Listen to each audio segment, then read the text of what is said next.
Once upon a time, in a small town nestled between mountains and forests, there lived a young woman named Lila. Lila was vibrant, kind-hearted, and loved by everyone in her community. She worked as a florist in a quaint little shop that her grandmother had passed down to her, and she spent her days surrounded by the beauty of flowers and the warmth of the townsfolk who visited her shop daily. But not everything in Lila's life was as perfect as it seemed. A few months earlier, she had broken up with her boyfriend Jason after a 2-year relationship that had grown increasingly toxic. Jason was possessive, controlling, and his temper was unpredictable. After many tearful nights and broken promises, Lila finally found the courage to end the relationship. She moved out of the apartment they shared and back into her childhood home. At first, Jason seemed to accept the breakup. He didn't call, didn't visit, and Lila began to feel a sense of relief wash over her. She was finally free to live her life without the constant fear of upsetting him. But that peace didn't last long. It started with small things. Lila noticed someone had been calling her late at night, but when she picked up, there was only silence on the other end. Then, her friends began mentioning that they had seen Jason around town more often than usual, always alone, always watching. Lila brushed it off, thinking he was just trying to get on with his life in the same town they had both called home for so long. But then, Lila began to feel it, the unsettling sensation that someone was watching her. It was a cold, creeping feeling that made the hairs on the back of her neck stand up.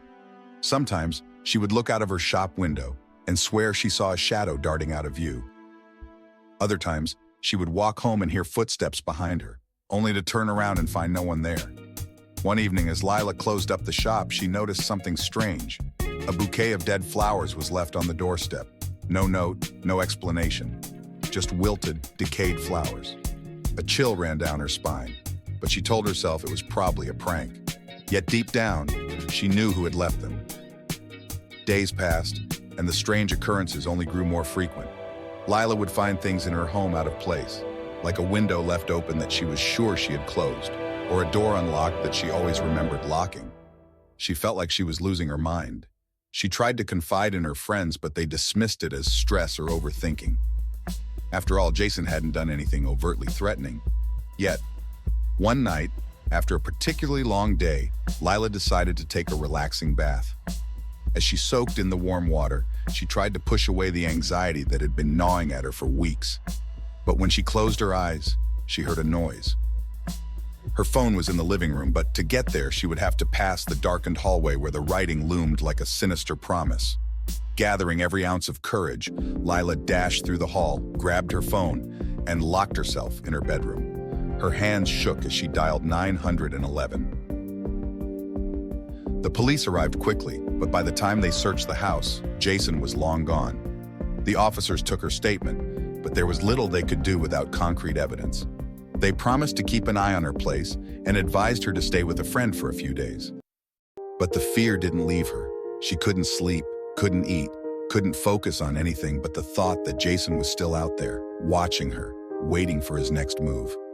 A few days later, Lila received a message from an unknown number. "I miss you, Lila. I know we belong together. Why are you making this so hard?" It was Jason.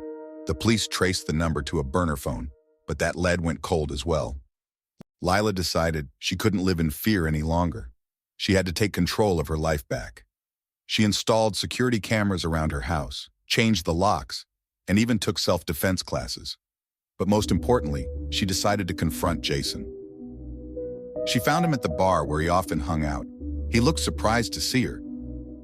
"Jason," she said, her voice steady despite the fear bubbling inside her. "This has to stop. If you don't leave me alone, I'll get a restraining order." She left the bar, her heart pounding, but with a sense of closure. She had faced him, shown him she wasn't afraid anymore. And for the first time in weeks, she felt like she could breathe again. Jason didn't contact her again after that night, whether it was the fear of legal action or the realization that Lila wasn't going to be his victim anymore.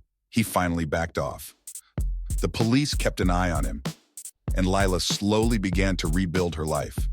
The sense of fear never completely left her, but Lila learned to live with it. She strengthened her support system, kept herself vigilant, and most importantly, reclaimed her sense of self.